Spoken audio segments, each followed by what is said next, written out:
Once a genocide has occurred, the next step is to deny it ever happened. Communist governments went to great lengths to bury any evidence of their actions.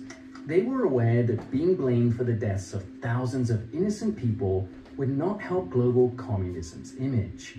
To avoid criticism or intervention from non-communist nations, and to avoid bad press for communist allies, it was standard practice to hide any evidence of the crimes. Censorship was an ongoing process. Part of isolating victims in step 2 was to silence them and stop them speaking out while the genocide was in progress. By the time the killing began, the victims were already mostly silenced. Official communist sources would simply ignore the atrocities committed and insist that any accusation of wrongdoing was foreign imperialist propaganda. Genocide denial isn't just saying the killings happened. Often, genocide denial is saying the killings happened, but embracing them as a good thing.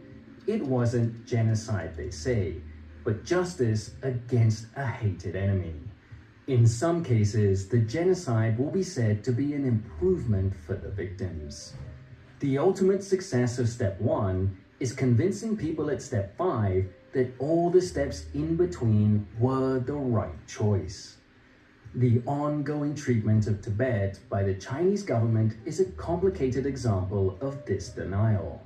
Around 100,000 Tibetans are thought to have been killed since China invaded the country in 1950. Countless more people have been imprisoned and abused by communist authorities, while the entire population lives under a system that Tibetan leaders and human rights groups have labeled as cultural genocide. Cultural genocide aims to completely destroy the idea of Tibetan nationhood itself. Through mass censorship of history, brutal suppression of Tibetan culture, and the abduction and indoctrination of Tibetan children with communist propaganda, Beijing hopes to erase Tibetan identity and absorb it into China.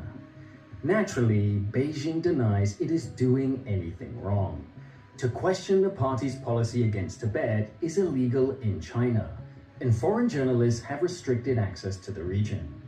The primary method of genocide denial is simply to stop people talking about it.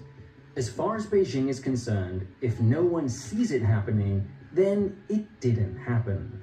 Attempts by Tibetan activists to draw international attention to their struggle have been fought by China and its allies, who boycott discussion of the topic